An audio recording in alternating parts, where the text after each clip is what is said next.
Howdy, Rowlet, and welcome to the premier Pokermon channel on YouTube. I am your eponymous host, Shadowcloak, but today we're not going to talk about Pokermon specifically, but rather about Balatro as a whole. This video is meant for those who have never played Balatro but would like to know what it's all about, and that's what I'm going to tell you here. So, first things first, what is Balatro anyway? So Balatro is a deck-building roguelite game, and it was created by Local Thunk and released in February 2024. Now, deck-building roguelites are pretty popular, but most of them are original card games, whereas Balatro uses traditional playing cards and uses the game of poker as a starting point. In Balatro, then, you play poker hands to score points, with each round requiring a certain amount of points to clear, and with subsequent rounds requiring higher and higher scores to beat. Naturally, the harder a hand is to make, the more points it's going to score.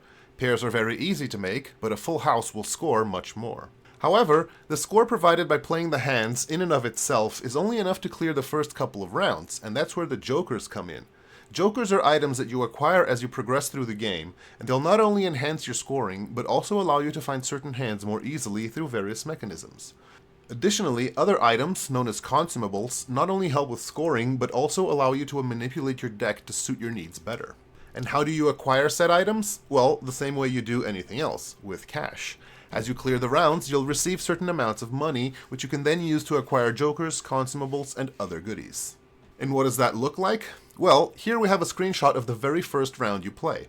On the left, you have all the information you need, how much you've scored so far, the scoring bar that you need to clear, how many hands and discards you have, how much money, and so on. So, in a standard Balatro game, you start off with 8 card hands, and you can either discard up to 5 cards in order to draw that many cards, a certain number of times per round, or you can play a hand with up to 5 cards. If the hand you played doesn't score enough to win and you still have hands to play, you'll draw that many cards afterwards. So in this example, you could immediately play a 2-pair with the 10s and the 6s, but that by itself isn't enough scoring. However, 3 2-pairs should be enough, so that's a route you can take. Alternatively, you could start discarding cards in order to find more powerful hands. Here you have many possibilities. You could dig for a queen and a 9 to complete a straight, you could try to find another 10 or 6 to make a full house, or you could keep the jack, 7, and 5 to try to make a clubs flush. So, in order to do well in Balatro, it's important to think about probabilities. This doesn't mean you have to do hard math for every choice you have to make, but having notions of how probable something is essential. Coming back to our example, in order to complete a flush, we need to draw 2 more clubs cards. Since each deck has 52 cards evenly divided between 4 suits, that means that there are 13 cards of each suit in the deck. We have 3 of them in hand, so 10 out of the 44 cards left in the deck are clubs cards. If we think about the full house, though, we need to find one of the 4 remaining 6s or 10s in the 44 remaining cards.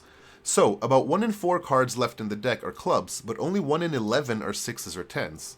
Thus, even though we're technically closer to a full house, we're still more likely to find 2 clubs than a 6 or a 10. However, once again, you don't necessarily have to do that kind of math every time. In this case, all you need to remember is that you're more likely to find a flush than a full house in situations such as these.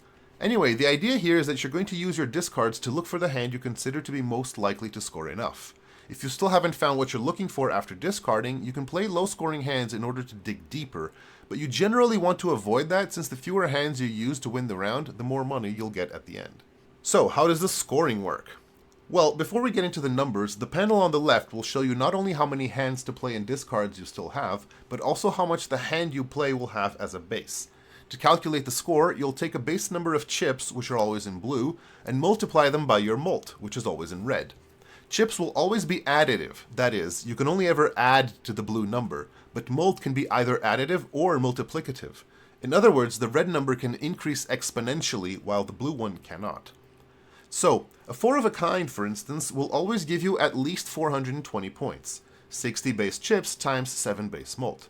The game even helps you out a little bit, since if the hand you've selected but haven't played yet scores enough base points to clear the round, tiny little flames will appear on the scoreboard. Thus, if you see the flames, you're basically guaranteed to beat the round. However, other elements will affect these numbers. The cards themselves add their own number to the chips, for instance. So, 60 times 7 is the base for the 4 of a kind, but you'll also add the value of the card's rank. A 4 of a kind of 2s will add 8 chips, and thus score 48 times 7, or 476, while a 4 of a kind of 10s will add 40 chips, giving us a score of 100 times 7, or 700. And here we have a table with the score you can expect for each hand.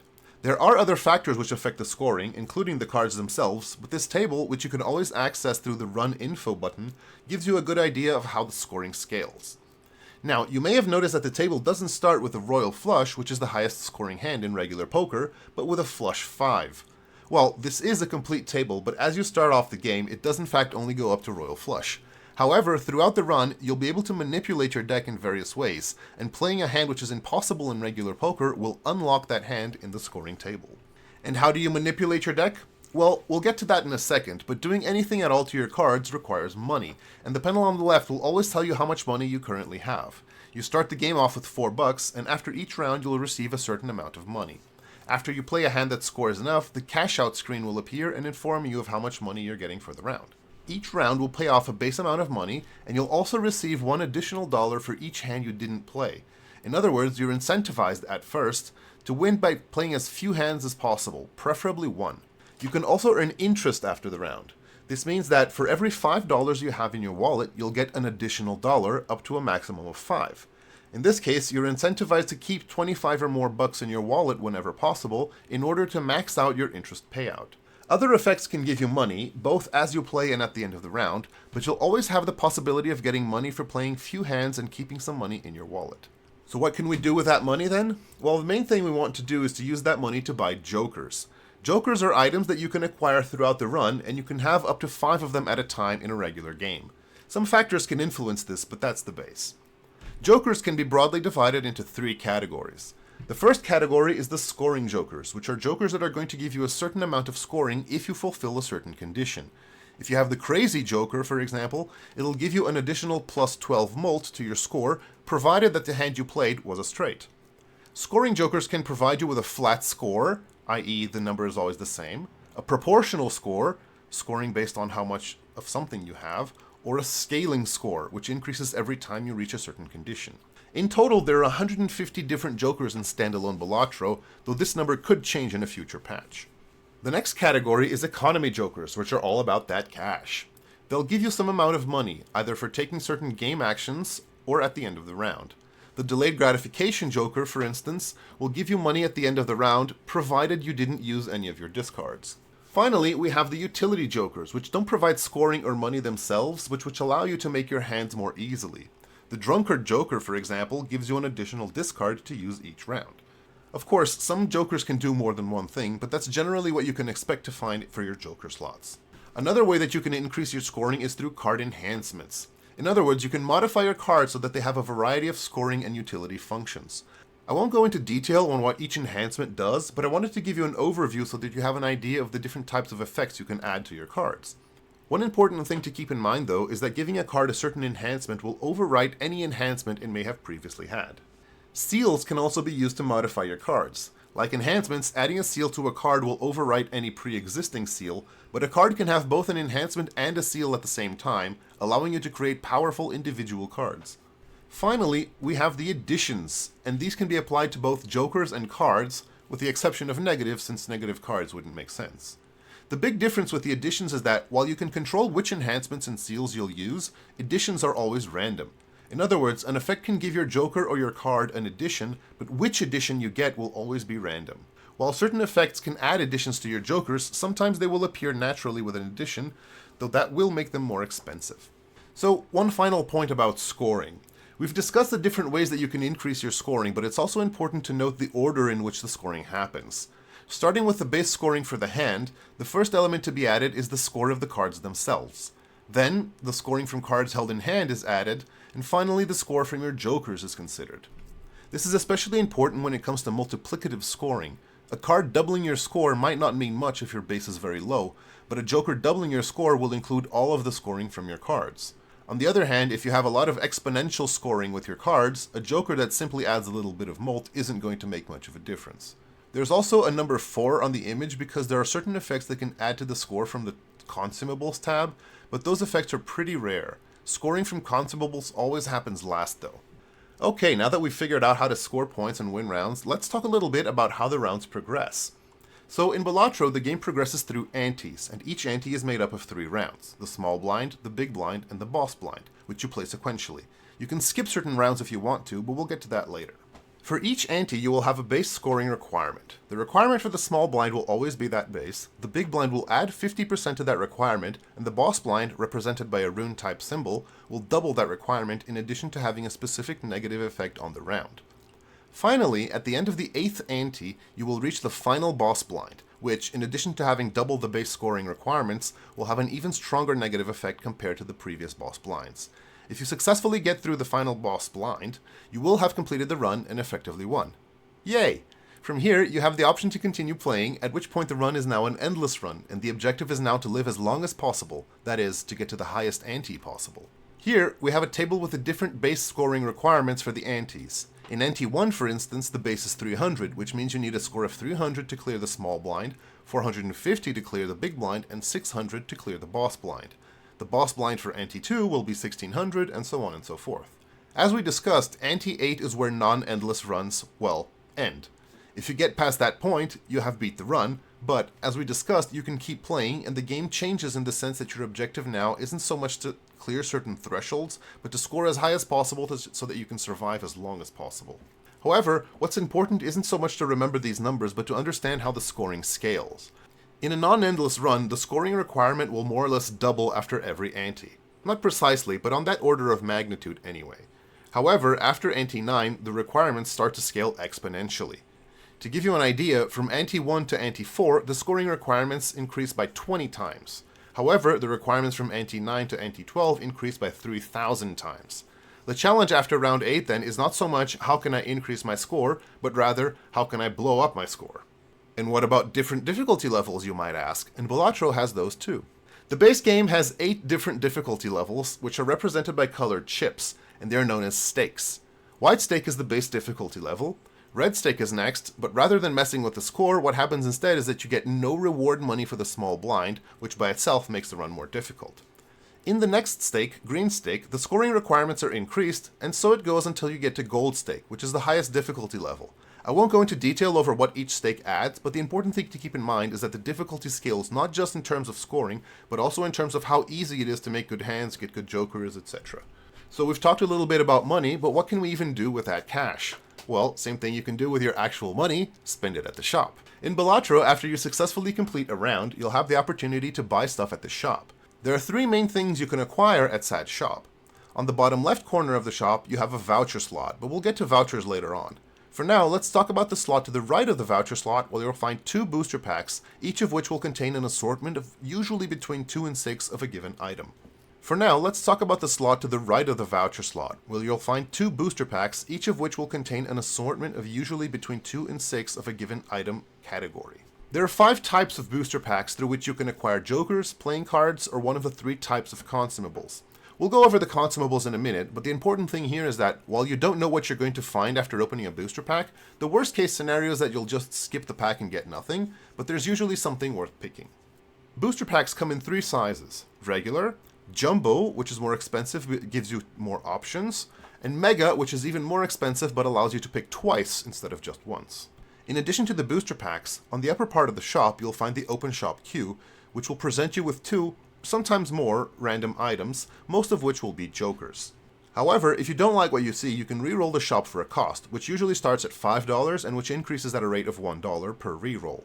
Now, this won't renew the booster packs. After you've opened them, that's it for this shop, but they will renew the open slot with 2 new elements. This is actually an important part of the game. Because there's such a variety of jokers and items, many of them are going to do something you might not particularly care about. In order to maximize your chances of winning, it's generally correct to play a specific build, that is, to care about a specific element in the game and reduce variance. So for instance, depending on what you find in the early game, you could go for a flushes build. This means that you'll generally try to set up a flush every single round, whether always with the same suit or alternating suits based on your draws. However, only some of the jokers care about flushes, and only some of the items help you build flushes. It's important then to have the ability to re-roll the shop a few times so that you're able to find the jokers and items that will actually help your build. One last thing to mention before we move on is that you can sell jokers and consumables that you don't care about for half their purchase value. And while consumables of the same type are always the same value, the value of the jokers will vary according to their strength and rarity. So anyway, I've mentioned consumable lots of times. What even are they? Well, as the name implies, they're items that are consumed when used. In other words, while Jokers sit still in your Jokers tab doing their thing, Consumables can only be used once for their effect. There are 3 types of Consumables in standalone Balatro: Tarot cards, Spectral cards, and Planet cards. Tarot and Spectral cards are used to increase the power of your cards and to manipulate your deck in a way that favors your build. Planet cards, on the other hand, are used to increase the base score of your hands. So I won't go into detail on each of the 22 tarot cards because the idea here is to give you an overview, but they can generally be divided into 2 categories. The first category will boost the power of your cards. The Emperor's card, for example, will turn 2 of your cards into Molt cards, which means those 2 cards will add to your Molt in addition to their base chips. The second category is the deck manipulation category, made up of tarot cards that will alter the cards in your deck so that you can find what you're looking for more consistently. The Hanged Man, for instance, will destroy 2 of your cards, increasing the odds that you'll find the ones that you actually want. Other effects include changing the suits of your cards, turning some cards into copies of others, and so on. Moving on, we have the Spectral cards. Generally, we can divide them in the same way that we did the tarot cards. Some Spectral cards will help you make strong cards, while others will help you manipulate your deck. The Aura card, for instance, will add a powerful addition to one of your cards. What makes Spectral cards different from tarot cards then? Well, 2 factors. The first thing is that Spectral cards are rarer but stronger than regular tarot cards, and the second is that Spectral cards will often have you pay a price for their strong effect. The Ouija card, for instance, will turn all of the cards in your hand into the same suit. This is very strong for flush builds, but it comes at a cost. You will have a -1 hand size for the rest of the game. However, like I mentioned, Spectral cards are rare and you can only find them in booster packs for the most part, but they often represent a big jump in your power and consistency. Finally, we have the Planet cards, and they're pretty straightforward. They increase the base score of specific hands. The Venus card, for instance, will power up your 3 of a kinds with more chips and more Molt, and the more difficult the hand is to play, the stronger the bonuses. You'll generally be on the lookout for the Planet card of the build you're working towards, though how strong they'll be depends on a lot of factors. Now, I mentioned when talking about the different hands that, thanks to Tarot and Spectral cards, you can make hands in Balatro that you can't make in regular poker, namely 5 of a kind, Flush House, and Flush 5. However, you will only start to see the related Planet cards in booster packs and in the shop once you've played the hand for the first time. Planet X cards, then, will not appear for you until you've actually played a 5 of a kind during a round, but they'll be added into the rotation once you do. One final thing before we move on. I mentioned earlier that you can find Tarot and Planet cards in the shop queue, but not at equal rates as Jokers. On average, out of 7 items to appear in the shop, 5 will be Jokers, 1 will be a Tarot card, and 1 will be a Planet card. So not only is it not easy to find Planet cards in the shop, the odds that you'll be interested in a given Planet card are pretty low. This is why rerolls are so important. So, one other thing I had mentioned without explaining was the Vouchers. If you'll remember, the lower left corner of the shop is the Voucher slot, where you'll find, well, a voucher.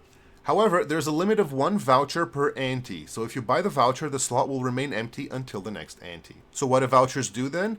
Well, they're items that will give you permanent effects that either improve your shop experience in some way or help your consistency. They never affect the cards themselves, and they always work in pairs. After you buy a certain voucher, that voucher's paired card will be added to the voucher queue. Our example here is the clearance sale. It slashes all prices at the shop by 25%. Note also that this will decrease the sell value of your cards as well. Still, while you make a little less money, you spend a lot less. Once you've acquired the clearance sale, the liquidation voucher will be added to the queue, and if you acquire that, it'll supersede the clearance sale and instead give you a 50% discount at the shop. There's also one more thing you can do while playing, and that's getting skip tags. In Balatro, you have the option of skipping a small blind or big blind round and jump directly into the next round. If you do, you'll get a skip tag, which will give you a bonus either immediately or in the near future. However, skipping rounds can be risky and expensive. If you skip a round, you will also be skipping not only the corresponding shop, but also any rewards you might have gotten for winning the round. This means that you'll be facing a higher scoring requirement without the ability to improve your scoring or manipulate your deck. For the most part then, it's advisable to forego skipping for the most part, and only do so when either the skip tag is very good for your situation, or when you're already clearing rounds with a much higher score than needed. Skip tags can be divided into 2 broad categories. Some of them will give you some bonus or benefit in a future shop, while others will give you a free booster pack or free money. The coupon tag, for instance, will make it so that all the initial items in the next shop are free. When considering whether to take this skip tag, it's important to think about whether the value you might get from those free items is worth the risk you're incurring by skipping straight to a higher scoring requirement and foregoing the reward money. The ethereal tag is our other example, and it'll give you a free spectral pack. Now, spectral cards can in fact be very strong, but there's always the risk that you won't get what you're looking for, and you're usually more likely to find useful stuff in the shop. The one round that can't be skipped though is the boss blind, and the boss for each ante will have a negative effect on your game. Boss blinds have a lot of variability built into them. Our two examples here on the left can either be irrelevant or crippling. The club, for instance, well, it debuffs all your club cards. This means that you can use your club cards to build your hands, but they'll score nothing and will trigger nothing. So if you're playing a club flush build, this boss is likely to just end your run right there and then. However, if you're playing a heart flush build, the club won't affect you at all. It's the same thing with our other example, the tooth. In this case, you'll lose $1 for each card you play. So if you need to play 2 or 3 flushes to win the round, that's going to come out very expensive in the end, and it could even take you into debt. However, if you're doing a high card build, you'll only lose a couple bucks, so no big deal. Those are some of the regular boss blinds though. When you get to the end of Ante 8, you'll be facing the final boss blind, which represents an even higher hurdle to clear. Like with the regular boss blinds, the effect can be debilitating or irrelevant, but the odds of it being irrelevant are quite lower. The Verdant Leaf, our example final boss, debuffs all of your cards until you sell a Joker. This might not sound like much at first, but Joker slots are not very plentiful, and you often have to rely on all of them to get your scoring to the level you need. However, there are situations where you have an empty slot before going into the final boss, so you can just get yourself a cheap Joker at the shop and just sell it. However, there are situations where you have an empty slot before going into the final boss, so you can grab a cheap Joker at the shop and then just sell that. In other situations, you're playing a build where none of your score comes from the cards, so it doesn't matter at all if they're debuffed. Thus, there's a lot of variance baked into the effects of the bosses. The important thing to keep in mind is the different ways in which future bosses could end your run. You might choose to build around a powerful king you found in a booster pack, but you could end up running into a boss which debuffs your face cards, so it's important to have some alternate win condition in mind. After beating the final boss blind, congratulations, you just won. However, you can choose to keep playing, facing another final boss every 8 rounds to keep going as far as you can. As far as the game's concerned though, you've beaten your run regardless. The rest is just bragging rights. Finally, the last element to talk about here is the deck. In Balatro, you can choose the deck you're going to use for your run, and each one will change the game in a different way. Generally, this will be a positive effect for you in some way, but there can be drawbacks. Some decks, like the blue deck, will just straight up give you a simple small advantage. In this case, with the extra hand, you not only get another opportunity to get out of the blinds, but you also make slightly more money since you get cash from leftover hands. The Ghost deck, for instance, in addition to letting you start the game with a Hex Spectral card, allows for Spectral cards to appear in the shop, which in turn allows you to manipulate your deck more easily than with, say, the blue deck. Finally, some decks will alter the way your deck is built. Our example, the Checkered deck, makes it so that your deck only has 2 suits as opposed to the usual 4. This makes it a lot easier to make flush hands, but does make the deck more vulnerable to being hosed by certain bosses. So, between the 150 Jokers, dozens of Consumables, 8 difficulty levels, and 15 decks, you can be sure that no 2 Balatro runs are ever going to be the same. Alright, now that we've discussed how the game mechanics work, let's talk briefly about how you can go about beating your runs. The most bread and butter meat and potato strategy in Balatro is basically to have one of each kind of Joker. In other words, out of your 5 regular Joker slots, 1 goes to chips, 1 goes to additive mult, known as plus mult, 1 to exponential mult, known as X mult, and 1 to your economy, leaving you with an additional slot for whatever you need the most. Now, obviously this is an oversimplification, but it is the most straightforward way to have a successful run. Think of this standard model as a skeleton, which will guarantee you a floor while you specialize your build further. However, while it is the most common and consistent approach, it's far from the only one, and it's certainly not the most powerful. It's a solid way to increase your odds of clearing the first 8 antes, but if you're going for higher scores, you can try a re-trigger strategy, where the idea is that most of your scoring will come from your cards as opposed to from your jokers. Having an X3 mult in your joker slot is great and all, but re-triggering an X2 mult card can lead to much higher scores potentially, and it gives you more room for utility and economy jokers. Another strategy you can go for is what is commonly called the high card strategy. This doesn't mean you literally have to play high card, but the idea is that most of your scoring will come from the cards you hold in hand, and the fewer cards you play, the more you can keep in hand. This is a bit more of a niche strategy since it's not so easy to get scoring from your hand, but it can definitely be viable. In the end, there's effectively an infinite number of ways to play Balatro, but hopefully that gives you an idea of some of the most used approaches. And then, the last thing I want to talk about here is the modding scene. Balatro has a very dedicated community, so you can easily find a number of mods online to change the way you play Balatro. They can not only make your playthroughs go more smoothly, but add a ton of replayability even after you've unlocked everything in the base game. The mods for Balatro can generally be divided into 2 categories. The The first of them includes quality of life mods, which don't alter the mechanics of the game in any way, but which rather focus on making your experience more smooth and pleasant. The Handy mod, for instance, adds a lot of mouse and keyboard functionality so that playing the game matches the way you like to use your computer. Another useful tool is the Joker Display mod, which is an overlay that always tells you exactly what your jokers are giving you, making calculations easier. The other category of mods includes the content mods, which don't necessarily alter the mechanics of the game, but which bring additional content in the form of more jokers, more consumables, more cosmetics, and so on. Some examples here include the popular Extra Credit mod, which works more like an extension of the base game, as well as Pokermon, which adapts the flavor and mechanics of the Pokemon games into Balatro. Now, the reason I mention Pokermon is that this channel is actually a Pokermon channel, where most of the content is geared towards that mod specifically. I love Balatro and I love Pokemon, and when I saw the two together, I just knew that I had to create this channel. Sure, creating content for a specific mod of a game is quite a niche, but one of my hopes is exactly to get Pokemon players into Balatro, as well as to get Balatro players into Pokemon. Finally, before I sign off, I wanted to talk a bit about arguably the most important Balatro mod, Balatro Multiplayer. Balatro mechanically was designed to be a single-player game. However, members of the community have been able to adapt the game so that people can play against each other online. The idea is pretty simple. You and your opponent will be playing the same deck, the same stake, and the same random seed, which means that the circumstances will be identical for both players. You'll play the game normally in the small and big blinds, but instead of facing boss blinds at the end of an ante, you'll be facing your opponent in PvP, and whoever gets the highest score wins the round. Each player begins with 4 lives, so whoever can take 4 PvPs first will win the game. The mod was initially created as a way for players to casually play each other and have some fun, but the competitive aspect of the mod quickly picked up after its release, so much so that now we have Major League Balatro, where content creators duke it out against each other.